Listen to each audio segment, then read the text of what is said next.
கரத்தை பிடித்து நடத்தினாரே. தகப்பன் பிள்ளையை சுமப்பது போல தோளில் சுமந்து நடத்தினாரே. தகப்பன் பிள்ளையை சுமப்பது போல தோளில் சுமந்து நடத்தினாரே. கர்த்தர் நல்லவர், நம் தேவன் பெரியவர். கர்த்தர் நல்லவர், நம் தேவன் பெரியவர்.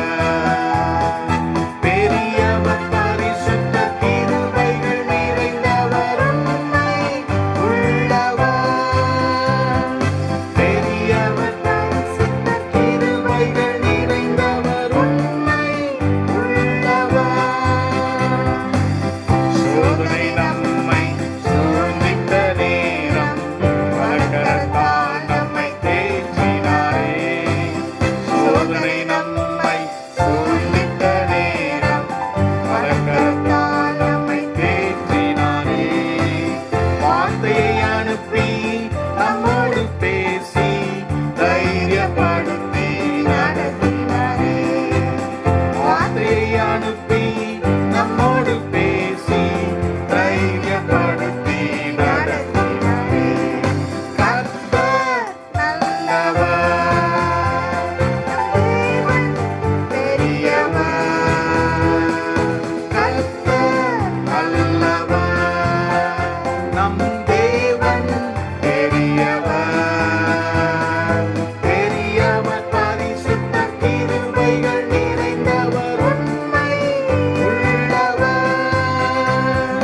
பெரியவர் பரிசுத்த கிருபைகள் நிறைந்தவர் உண்மை உள்ளவர்.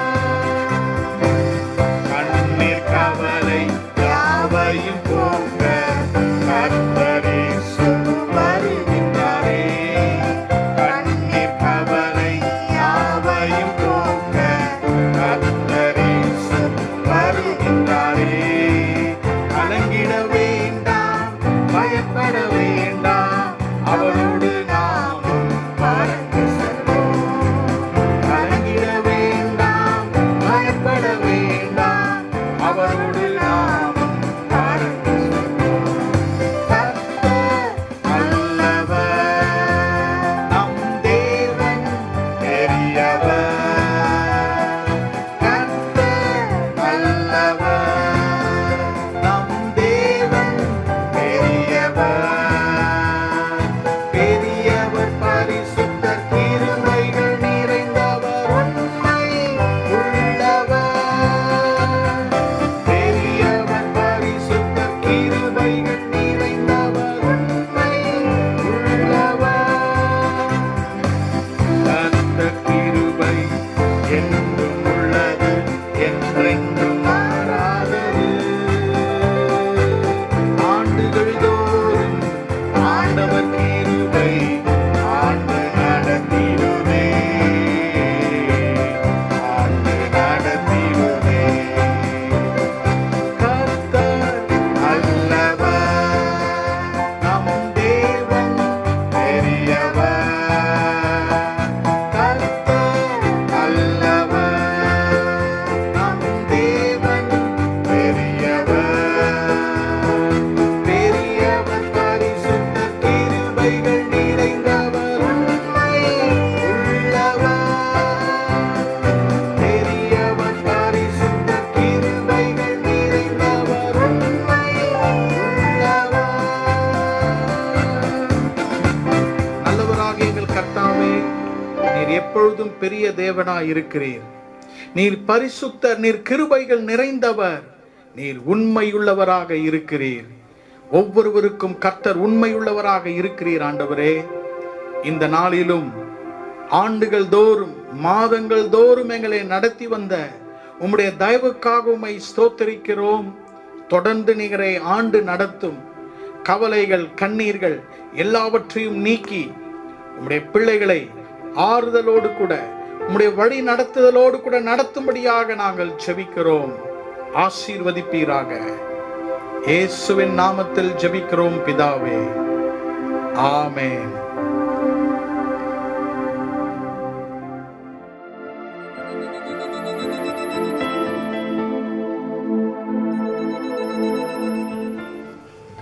ஆண்டவரும் இரட்சகருமாகிய இயேசு கிறிஸ்துவின் இனிய நாமத்திலே உங்களை இந்த காலை வேளையிலே நான் வாழ்த்துகிறேன்.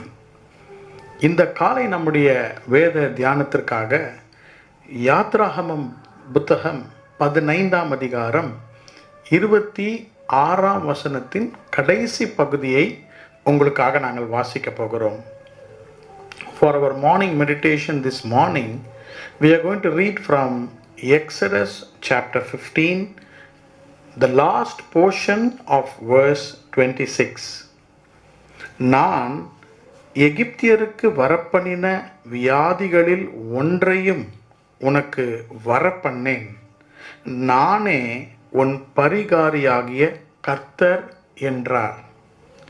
I will put none of these diseases upon thee, which I have brought upon the Egyptians, for I am the Lord that healeth thee. கர்த்தராகிய இயேசு கிறிஸ்துவின் நாமத்திற்கு மகிமை உண்டாவதாக. ஆண்டவராகிய தேவன் அவரை இஸ்ரவேல் ஜனங்களுக்கு அவர் பரிகாரியாகிய கர்த்தர் என்பதை இஸ்ரவேல் ஜனங்களுக்கு அவர் தம்மை வெளிப்படுத்துகிறார். எகிப்துக்கு வரப்பண்ணின ஒரு வியாதியையும் உங்களுக்கு வரப்பண்ணேன் என்பதை ஆண்டவர் ஒரு குறிப்பிட்ட அனுபவத்தின் மூலமாக தம்முடைய ஜனங்களுக்கு கர்த்தர் தெரியப்படுத்துகிற வசனம் பகுதியாக இது நமக்கு அமைகிறது. 22ஆம் வசனம் முதல் 26ஆம் வசனம் வரை நாம் வாசிக்கும் பொழுது மோசே இஸ்ரவேல் ஜனங்களை எகிப்து தேசத்திலிருந்து சிவந்த சமுத்திரத்தை கடந்து அவர்களை கர்த்தருடைய வழிநடத்துதலின்படியாக அவர் நடத்தி வருகிறதை நாம் வாசிக்கிறோம். Moses, God's leader, was leading the children of Israel right out of Egypt through the Red Sea into the wilderness. கர்த்தருடைய நாமத்துக்கு ஸ்தோத்திரம். அவர்கள் சிவந்த சமுத்திரத்தை கர்த்தருடைய பலத்த கையின் வல்லமையால் சிவந்த சமுத்திரத்தை கடந்து வருகிறார்கள். அவர்கள் அந்த சிவந்த சமுத்திரத்தை கடந்து வரும்பொழுது கர்த்தருக்கு ஆர்ப்பரித்து ஸ்தோத்திர பாடல்களை பாடினார்கள்.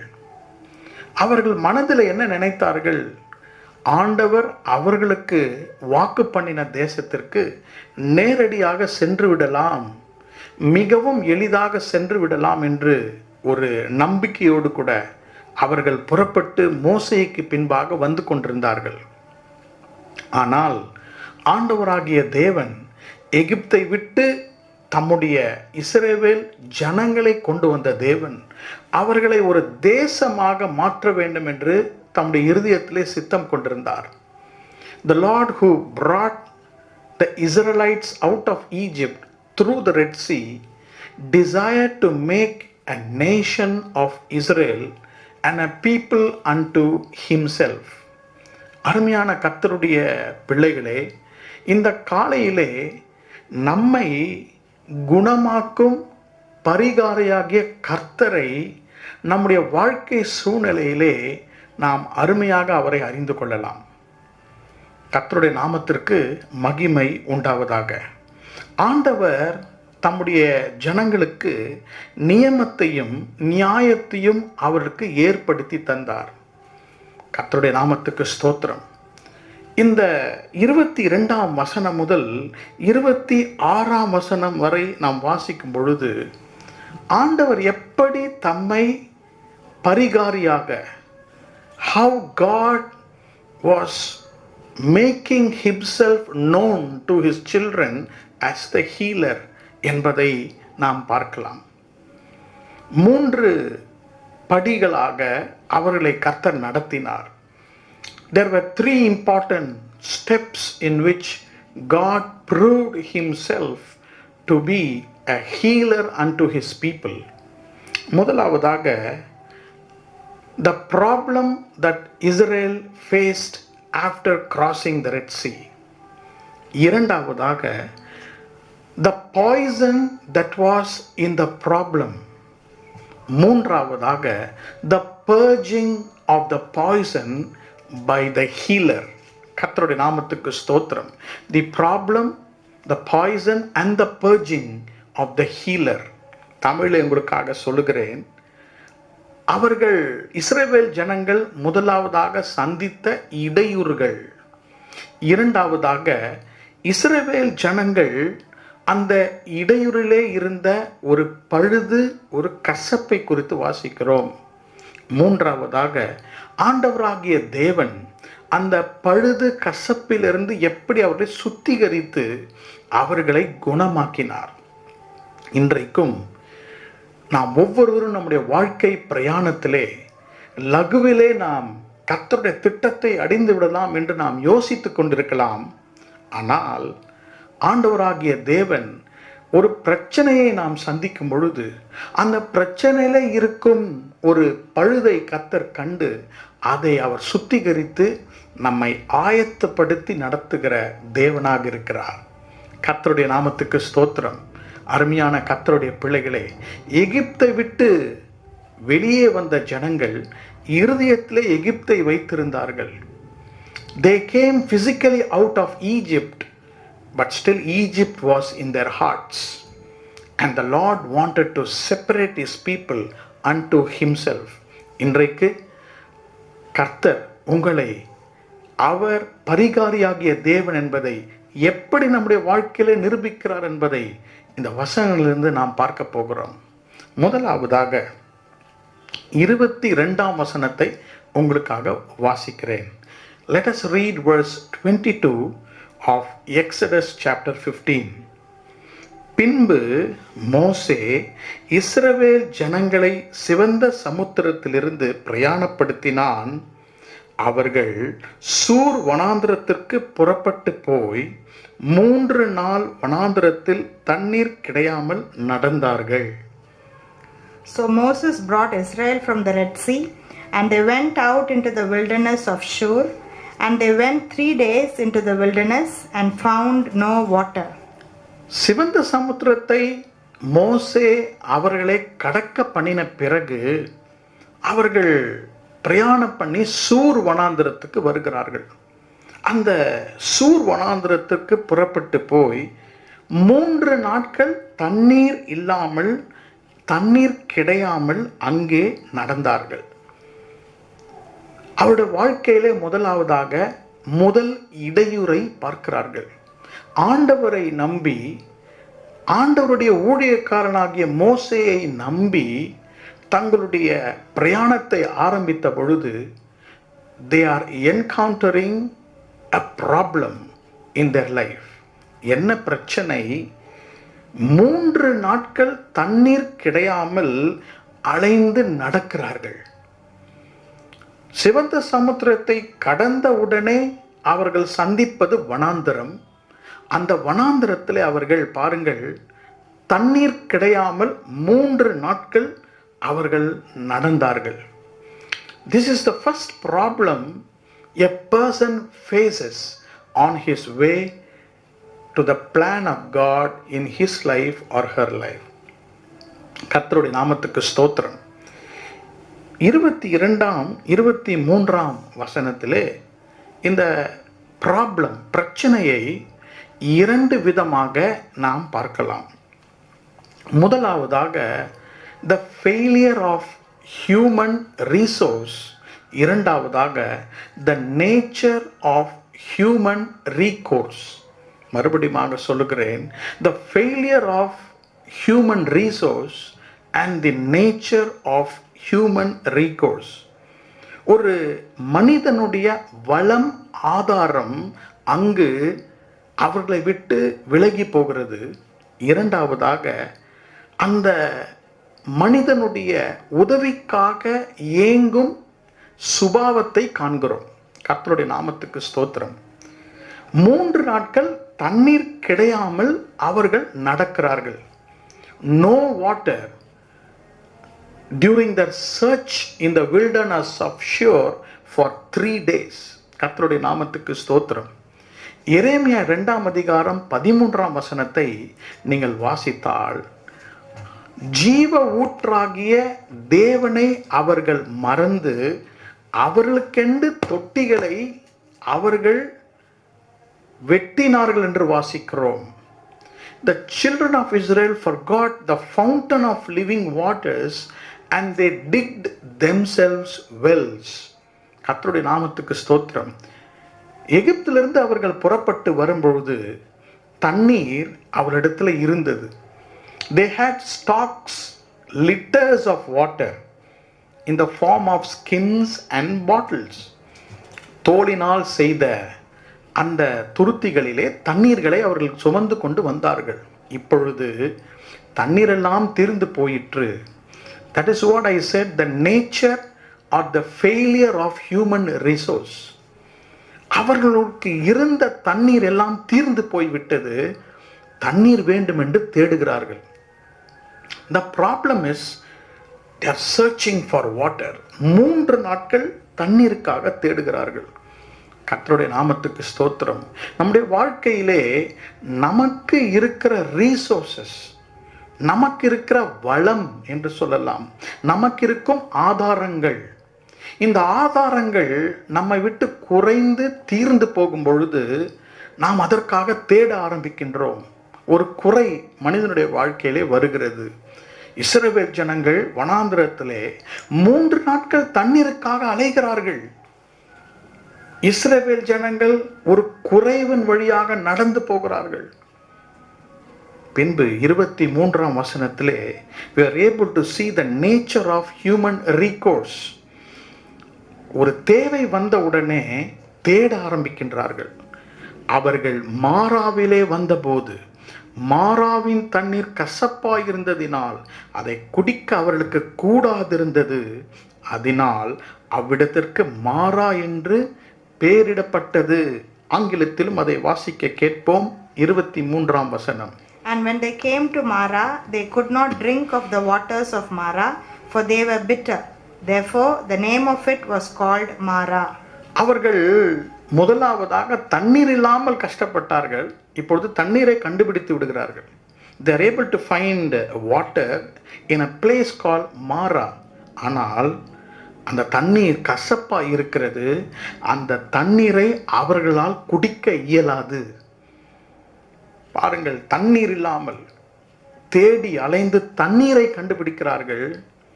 இப்பொழுது தண்ணீர் கசப்பாக மாறுகிறது. கர்த்தருடைய நாமத்துக்கு ஸ்தோத்திரம். அவர்களால் அந்த தண்ணீரை குடிக்க இயலாது. The water was dirty, the water was contaminated.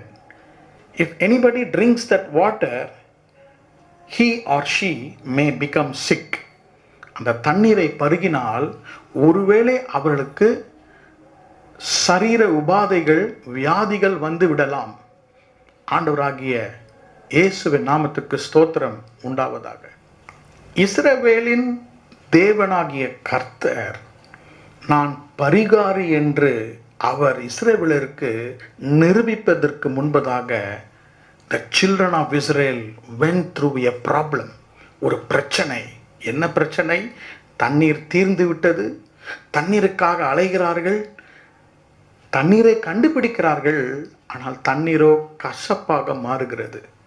அநேக நேரங்களிலே நம்முடைய வாழ்க்கையிலே குறைவுகள், தேவைகள், நம்முடைய சொந்த வளம், நம்முடைய சொந்த ஆதாரங்கள் தீர்ந்து போகிற நாள் ஒன்று வருகிறது. There will come a season where we are lacking. We want something which we had already in our life. இங்கே பாருங்கள், அவர்கள் தண்ணீரை கண்டுபிடித்தார்கள். ஆனால் தண்ணீரோ கசப்பாக இருக்கிறது. மனிதன் பிரச்சனைக்குள்ளாக செல்லுகிறான். இரண்டாவது, இந்த ஆண்டவர் தம்மை பரிகாரியாக அவர் நிரூபிப்ப அந்த காரியத்திலே the second thing is the poison of the problem. ஒரு பிரச்சனை வந்துவிட்டது. அந்த பிரச்சனைக்குள்ளாக ஒரு அசூசி இல்லைனா பழுது வந்துவிட்டது. there was a poison. நன்றாக கவனிக்க வேண்டும். பழுது, பிரச்சனை தண்ணீரிலே இல்லை, ஜனங்களுக்குள்ளாக இருந்தது. 24ஆம் வசனத்தை உங்களுக்காக நாங்கள் வாசிக்கிறோம். அப்பொழுது ஜனங்கள் மோசேக்கு விரோதமாக முறுமுறுத்து என்னத்தை குடிப்போம் என்றார்கள். And the people murmured against Moses, saying, What shall we drink? ஜனங்கள் எல்லாரும் பாருங்கள், மாறாவுக்கு வந்த பொழுது பிரச்சனை, தண்ணீர் இல்லை, தண்ணீர் கிடைத்த பொழுது கசப்பாக இருக்கிறது. இப்பொழுது என்ன சொல்லுகிறார்கள்? ஓ, what shall we drink? Moses. They started murmuring against Moses. மோசேக்கு விரோதமாக அவர்கள் முறுமுறுக்க ஆரம்பிக்கின்றார்கள். 2:24 2 காரியத்தை பார்க்கிறோம். What was the poison? அங்கிருந்த அந்த பிரச்சனையின் பழுது, அந்த பிரச்சனையில இருந்த கசப்பு என்ன? It came out of the people. We can call it as destructive criticism, and number 2, disruptive cynicism. தமிழை உங்களுக்காக சொல்லுகிறேன். அவர்கள் விமர்சிக்க ஆரம்பிக்கின்றார்கள், அழிவுக்குரிய விமர்சனத்தை பேச ஆரம்பிக்கின்றார்கள். இரண்டாவதாக, அவர்கள் வாழ்க்கையை சீர்குலைக்கும் அவர்களுடைய கேலித்தனத்தை அங்கே நாம் பார்க்கலாம். They were criticizing and they were cynical about Moses. கர்த்தருடைய நாமத்துக்கு ஸ்தோத்திரம். நம்முடைய வாழ்க்கையிலும் பிரச்சனைகள் வரும் பொழுது அந்த பிரச்சனை நிமித்தமாக, கசப்பின் நிமித்தமாக ஆண்டவரை நோக்கி நாம் என்ன சொல்லுகிறோம்? முறுமுறுக்க ஆரம்பிக்கின்றோம். Murmuring became a repeated relative behavior of the Israelites. இஸ்ரவேல் ஜனங்களுடைய வாழ்க்கையிலே பாருங்கள், முறுமுறுக்கிற கம்ப்ளைனிங் ஸ்பிரிட் தொடர்ச்சியாக வர ஆரம்பித்தது.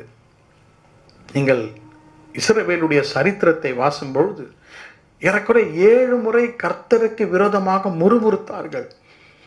உணவு இல்லை என்று முறுமுறுத்தார்கள், தண்ணீர் இல்லை என்று முறுமுறுத்தார்கள்.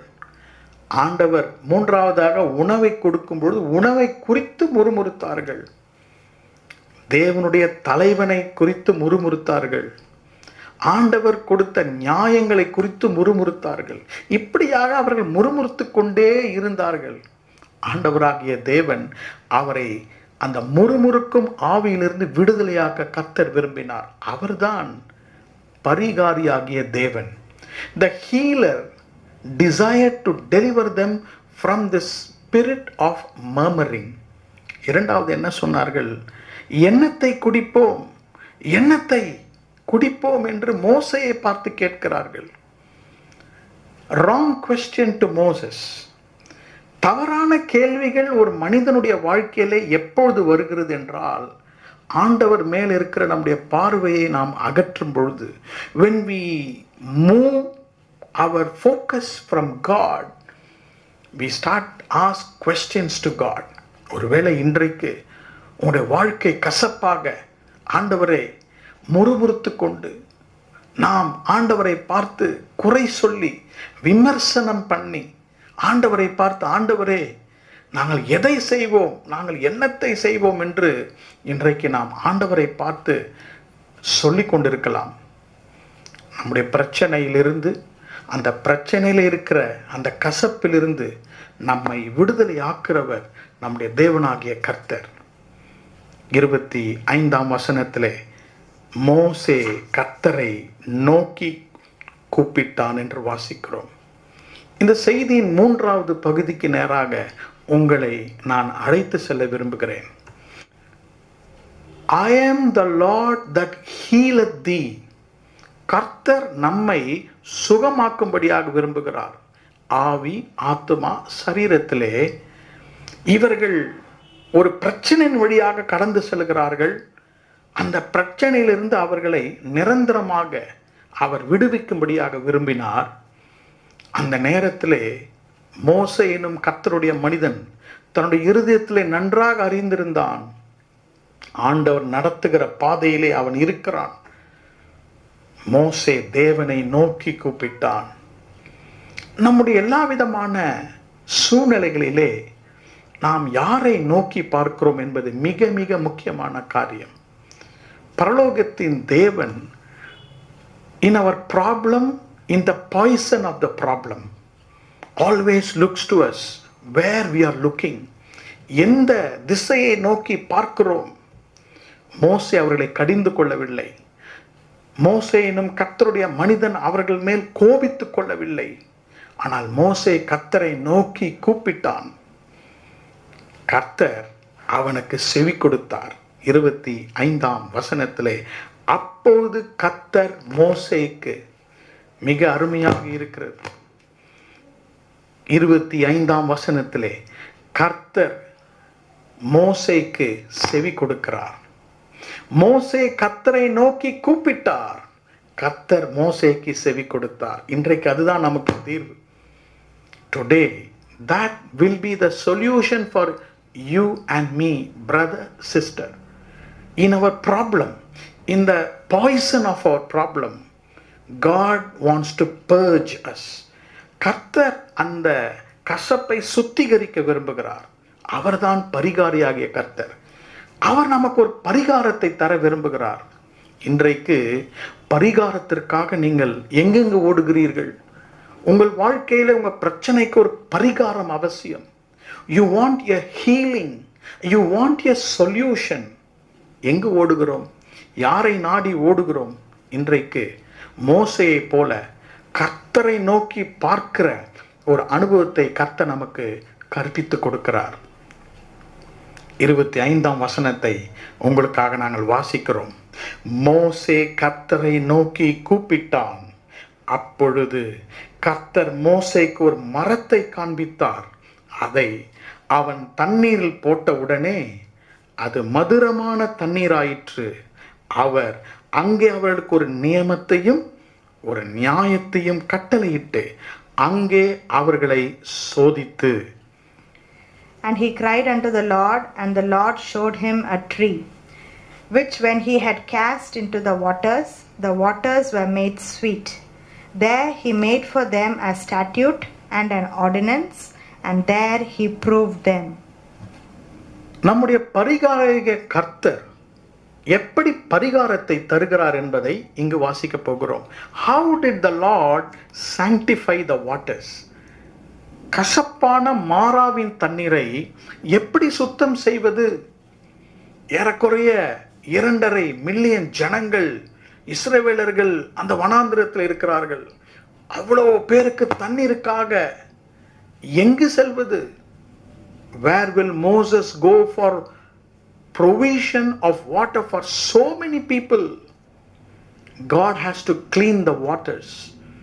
மாறாவின் தண்ணீரை கர்த்தர் சுத்திகரிக்க வேண்டும். மோசே கர்த்தரை நோக்கி பார்த்த பொழுது கர்த்தர் ஒரு விமோசனத்தை, ஒரு பரிகாரத்தை கொடுத்தார். என்ன பரிகாரம்? கர்த்தர் ஒரு மரத்தை காண்பித்தார். அந்த மரத்தை வெட்டி அந்த தண்ணீரிலே போட்ட பொழுது முழு மாறாவின் தண்ணீரும் மதுரமாக மாறிற்று. கர்த்தருடைய நாமத்துக்கு ஸ்தோத்திரம். What is this purging God was doing there in the midst of that wilderness? அந்த வனாந்திரத்திலே மாறாவின் தண்ணீர்கள் அண்டையிலே ஆண்டவர் செய்த பரிகாரம் தான் என்ன? 2 காரியங்களை உங்களுக்கு நான் பகிர்ந்து கொள்ள விரும்புகிறேன். முதலாவதாக the Christ of the cross. இரண்டாவதாக the cross of Christ. முதலாவதாக பாருங்கள், சிலுவையிலே இருந்த கிறிஸ்து. இரண்டாவது, அந்த சிலுவையை குறித்து வாசிக்கிறோம். Christ and the cross. அவர் ஒரு மரத்தை காண்பித்தார். கலாத்தியர் 3ஆம் அதிகாரம் 13ஆம் வசனத்தை வாசித்தால், மரத்திலே தூக்கப்பட்டவன் எவனும் சபிக்கப்பட்டவன் என்று வாசிக்கிறோம். He that hangeth on a tree is cursed. இயேசு கிறிஸ்து அந்த மரத்திலே, அந்த சிலுவை மரத்திலே தூக்கி அவர் அறையப்பட்டார் என்பதை நாம் அறிந்திருக்கிறோம். இன்றைக்கு நம்முடைய மாறாவின் தண்ணீர் மதுரமாக மாற வேண்டும் என்றால் அதற்கு ஒரே பரிகாரம் ஆண்டவராகிய இயேசு கிறிஸ்து. ஏதேன் தோட்டத்திலே மரத்தின் கனியிலிருந்து அவன் புசித்து பாவம் செய்தான். அதே மரம் இயேசு கிறிஸ்து மேலே தொங்கினார். இன்றைக்கு அந்த மரத்தை உங்களுக்கு காண்பிக்க விரும்புகிறார். அந்த மரத்திலே தொங்கின ஆண்டவராகிய இயேசு கிறிஸ்து நம்முடைய பிரச்சனையில இருக்கிற சாபங்கள், நம்முடைய பிரச்சனையில இருக்கும் poison, the poison of the problem, இன்னைக்கு அந்த பிரச்சனையில இருக்கிற அந்த காரியத்தை ஆண்டவர் தம்முடைய சிலுவையினால் அதை எடுக்கும்படியாக விரும்புகிறார். கர்த்தருடைய நாமத்துக்கு ஸ்தோத்திரம். எரேமியா 23ஆம் அதிகாரம் 5ஆம் வசனத்தை வாசிக்கும் பொழுது Jesus was a righteous branch என்று வாசிக்கிறோம். இயேசு நீதி உள்ள ஒரு கிளை என்பதை வாசிக்கிறோம். சிலுவை மரமும் அந்த சிலுவை மரத்தில் இருந்த கிறிஸ்துவும் தான் இன்றைக்கு நமக்கு சுத்திகரிப்பு, நமக்கு பரிகாரம். அருமையான கர்த்தருடைய பிள்ளைகளே, the Lord Jesus Christ has never promised exemption from our problems, but he has promised a solution to all our problems. பிரச்சனைகளே வராது என்று அவர் வாக்கு பண்ணவில்லை. ஆனால் உங்கள் பிரச்சனையிலே அவர் மதுரமாக மாற்றி பரிகாரத்தை தருவேன் என்று அவர் வாக்கு பண்ணியிருக்கிறார். கர்த்தருடைய நாமத்திற்கு மகிமை உண்டாவதாக. இன்றைக்கு நமக்கு அநேக பிரச்சனைகள் இருக்கலாம். ஆனால் அந்த பிரச்சனையில இருக்கிற சாபத்தை அவர் விலக்கி வைக்க விரும்புகிறார். ஆண்டவராகிய தேவன் இஸ்ரவேல் ஜனங்களுக்கு பரிகாரத்தை கொடுத்தார். எப்படி கொடுத்தார்? தேவனாகிய கர்த்தருடைய சத்தத்தை நீ கேட்டு அதன்படி அவர் பார்வைக்கு செம்மையானதை நீ செய்தால், hearing his voice and doing according to that. அருமையான கர்த்தருடைய பிள்ளைகளே, நம்முடைய நம்முடைய பிரச்சனையில் இருக்கும் சாபங்களை விளக்குவதற்கு அவருடைய சிலுவையில் இருக்கிற இயேசு கிறிஸ்து பரிகாரியாக இருக்கிறார். அதை தான் அந்த மாறாவின் தண்ணீரிலே அவர் செய்தார். இன்றைக்கு காலையிலே கர்த்தர் உங்களோடு கூட பேசுகிறார். He can remove the poison, the curse from all our complex problems that we face today. ஆனால் அவருடைய சத்தத்தை நாம் கேட்க வேண்டும். அவர் ஒரு நியமத்தை அங்கு வைத்தார். அவர்களுக்கு ஒரு நியாயத்தை வைத்தார். If they could hear his voice and obey him. இன்றைக்கு ஒவ்வொரு நாளும் அவருடைய சத்தத்தை கேட்டு கர்த்தருடைய வார்த்தையின்படி நாம் செய்து அவருடைய வசனத்தை கைக்கொண்டால், God's promises do not always accompany with reasons, but God's promises always has a command. அவருடைய வாக்குத்தத்தங்களிலே காரணங்கள் இருப்பதில்லை, ஆனால் வாக்குத்தத்தங்களோடு கூட நிபந்தனைகளை வைக்கிறார். என்ன நிபந்தனை? நான் உனக்கு பரிகாரியாக இருக்க வேண்டும் என்றால் என் சத்தத்தை நீர் கேட்டு என்னுடைய வார்த்தைக்கு செவி கொடுத்து அதன்படி நீ நடந்தால். அருமையான கர்த்தருடைய பிள்ளைகளே, ஒருவேளை வியாதியால் நீங்கள் கஷ்டப்பட்டு கொண்டிருக்கலாம். ஒருவேளை அடிக்கடியாக வரும் பலவீனங்கள், அடிக்கடியாக வரும் பிரச்சனைகளால் நீங்கள் அவதிப்பட்டு கொண்டிருக்கலாம். ஒருவேளை இது மாறாவை போல கசப்பாக இருக்கலாம், சாபமாக நீங்கள் எண்ணலாம். நம்முடைய சாபத்திற்கும் பலவீனங்களுக்கும் வியாதிக்கும் ஒரே பரிகாரி அந்த சிலுவை மாத்திரமே. அந்த சிலுவையிலே உங்களுடைய சாபத்தை இயேசு சுமந்து தீர்த்து விட்டார். அவருடைய சத்தத்தை இன்றைக்கு நீங்க கேட்கும் பொழுது அந்த சிலுவையினுடைய ரத்தம் உங்களுடைய சாபத்தை விலக்க வல்லமை உள்ளதா இருக்கிறது. இன்றைக்கு you may go through a problem, you may go through the poison of the problem, but there is a purging that God wants to give you. அந்த பிரச்சனையிலிருந்து உங்களை சுத்திகரித்து உங்களை பிரித்தெடுக்க விரும்புகிறார். அப்படிதான் இஸ்ரவேல் ஜனங்களுக்கு கர்த்தர் செய்தார். நான் எகிப்தியருக்கு வரப்பண்ண வியாதிகளில் ஒன்றையும் உனக்கு வரப்பண்ணேன். ஆண்டவராகிய தேவன் மிகவும் நல்லவராய் இருக்கிறார். One was prevention, another was cure. முதலாவதாக நான் அந்த வியாதிகளை உனக்கு வரப்பண்ணேன் என்று சொல்லுகிறார். அப்படி ஒரு வியாதி வந்து விட்டால் நான் உனக்கு பரிகாரியாக இருப்பேன். ஆண்டவராகிய தேவன் மிக நல்லவராகிய தேவன். இன்றைக்கு உங்களுடைய பிரச்சனையிலிருந்து உங்களை தூக்கி எடுக்க அவர் வல்லமை உள்ளவராய் இருக்கிறார். எப்படி அந்த மரத்தை நீங்கள் நோக்கி பார்க்க வேண்டும். இயேசு கிறிஸ்து வெட்டப்பட்ட ஒரு மரம். அவரை வெட்டி அந்த பிரச்சனையிலே போட்ட பொழுது அந்த பிரச்சனை மாறா மதுரமாக மாறிற்று. Jesus, if he is applied to your problem, there will be a release for you today. இன்றைக்கு அவருடைய சத்தத்தை நீங்கள் கேட்டுக்கொண்டிருக்கும் பொழுது உங்களுடைய பிரச்சனையிலிருந்து அவர் விடுதலை தர அவர் விரும்புகிறார். He can remove all obstacles in your life. எல்லா இடையூறுகள், எல்லா விதமான சாபங்களையும், எல்லா விதமான பலவீனங்கள், வியாதிகளையும் இயேசுனுடைய இரத்தம் விலக்கி உங்களை சுத்திகரித்து கானானுக்கு போற வழியிலே உங்களை ஆயத்த பண்ண அவர் சித்தம் கொண்டிருக்கிறார். இன்றைக்கு இஸ்ரவேல் ஜனங்களைப் போல நீங்கள் இருக்கலாம். கர்த்தர் உங்களோடு கூட பேசுகிறார். என் செய்தியை நான் முடிக்க விரும்புகிறேன்.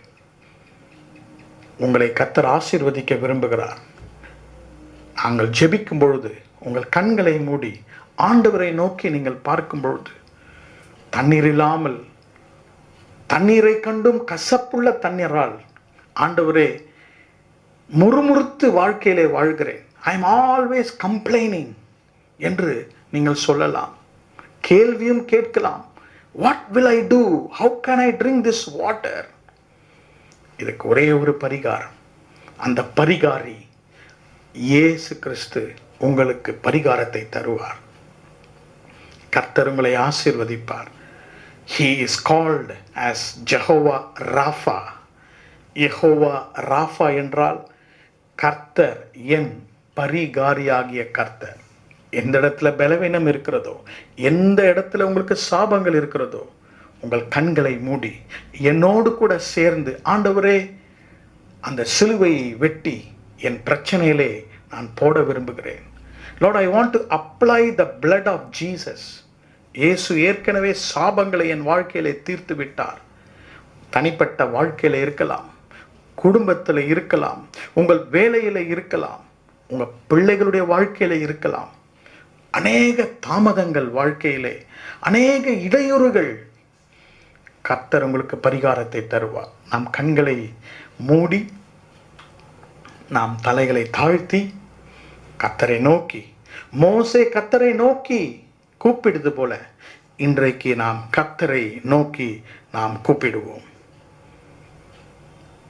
எங்கள் பரிகாரியாகிய எங்கள் தேவனே, ஆபிரகாம், ஈசாக்கு, யாக்கோபின் தேவனே, உம்மை நோக்கி நாங்கள் பார்க்கிறோம். இஸ்ரவேல் ஜனங்களைப் போல கர்த்தாவை எகிப்தை விட்டு நாங்கள் விடுதலையானோம். சிவந்த சமுத்திரத்தையும் நாங்கள் கடந்து விட்டு வந்துவிட்டோம். ஆனாலும் இடையூறுகள் வந்து கொண்டே இருக்கின்றன. ஒரு இடையூறுக்கு மேல் இன்னொரு இடையூறு. கர்த்தாவே, உம்முடைய பிள்ளைகளாகிய நாங்கள் உம்மை நோக்கி நாங்கள் ஜெபிக்கிறோம். இந்த நாளிலே இந்த ஜெபத்திலே சேர்ந்து கொண்டிருக்கும் ஒவ்வொருவருக்காக நாங்கள் ஒருமனப்பட்டு உம்மை நோக்கி நாங்கள் ஜெபிக்கிறோம். ஆண்டவரே, எங்களுடைய தண்ணீர் எல்லாம் தீர்ந்து போயிற்று. தண்ணீரை தேடின பொழுதோ கசப்பா இருக்கிறது. கர்த்தாவே, ஒவ்வொரு கசப்பான வாழ்க்கையும் மதுரமாக மாற்றும். உள்ளத்தில் எவ்வளவோ கேள்விகளோடு உடைய பிள்ளைகள் இருக்கிறார்கள். ஆண்டவரே, நான் இதை தான் குடிக்க வேண்டுமா?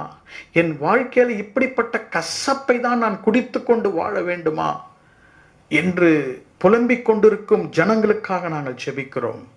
கர்த்தர் அவளுக்கு அந்த மரத்தை காட்டியிருக்கிறேன். அந்த சிலுவை அவங்க வாழ்க்கையிலே ஒரு அற்புதத்தை கொண்டு வரட்டும். ஆண்டவரே, இயேசு கிறிஸ்துடைய இரத்தம், உம்முடைய காயங்கள் அவருடைய பிரச்சனையில் இருந்தும் சாபங்களில் இருந்தும் உம்முடைய பிள்ளைகளை விடுதலை ஆக்க வேண்டும் என்று நாங்கள் ஜெபிக்கிறோம். நசரேயனாக இயேசுவின் நாமத்திலே ஒவ்வொருவரும் இந்த நாளிலே விடுதலை அடைவார்களாக. கர்த்தாவே, அவர்கள் உம்முடைய சத்தத்தை கேட்டு உமக்கு பயந்து நடக்க அவர்கள் தீர்மானிக்கிறார்கள். நீர் பரலோகத்தில் இருந்து அவர்களுக்கு நீர் வாக்கு பண்ணியிருக்கிறீர். அதற்காக உமக்கு ஸ்தோத்திரம். உம்முடைய நியமத்தையும் உம்முடைய நியாயத்தையும் நாங்கள் பின்தொடர நாங்கள் விரும்புகிறோம். இந்த நாளிலே ஒவ்வொருவரையும் நீர் ஆசீர்வதியும். ஒவ்வொரு தனி நபரை ஆசீர்வதியும். ஒவ்வொரு பெரியவர்கள் சிறியவர்களை குடும்பம் குடும்பமாக கர்த்தர் ஆசீர்வதிப்பீராக. பிள்ளைகளை குறித்தும் ஆண்டவரே, திருமணமாகாத பிள்ளைகளை குறித்தும், அவருடைய வேலைகளிலே தாமதங்கள், அநேகர் வேலை இல்லாமல் கஷ்டப்படுகிறார்கள் கர்த்தாவே. அநேகர் பலவீனங்கள் வியாதியினால் கஷ்டப்படுகிறார்கள். இன்றைக்கு பரிகாரியாகிய தேவன் அவர்களுக்கு பரிபூர்ண சுகத்தையும் எல்லா விதமான கசப்பையும் மதுரமாக மாற்றுகிறவர். இன்றைக்கு அவர்களை ஆசீர்வதிக்கும்படியா நாங்கள் செபிக்கிறோம். உம்மை ஸ்தோத்திரிக்கிறோம், உம்மை நாங்கள் துதிக்கிறோம். ஒவ்வொருவரையும் நீர் ஆசீர்வதித்ததற்காக உம்மை ஸ்தோத்திரிக்கிறோம். இயேசு கிறிஸ்துவின் நாமத்தில் ஜெபிக்கிறோம் எங்கள் நல்ல பிதாவே, ஆமென். என் ஆத்துமாவே கர்த்தரை ஸ்தோத்திரி, என் முழு உள்ளமே அவருடைய பரிசுத்த நாமத்தை ஸ்தோத்திரி. என் ஆத்துமாவே கர்த்தரை ஸ்தோத்திரி, கர்த்தர் செய்த சகல உபகாரங்களையும் மறவாதே. ஆமென். நம்முடைய கர்த்தராகிய இயேசு கிறிஸ்துவினுடைய கிருபையும் பிதாவாகிய தேவனுடைய அன்பும் பரிசுத்த ஆவியானவருடைய அந்யோன்ய ஐக்கியமும் நம்மோடும் நம் குடும்பத்தாரோடும் இன்றும் என்றும் சதா காலங்களிலும் இருப்பதாக. ஆமென். கர்த்தர் உங்களை ஆசீர்வதித்து உங்களை நடத்துவாராக.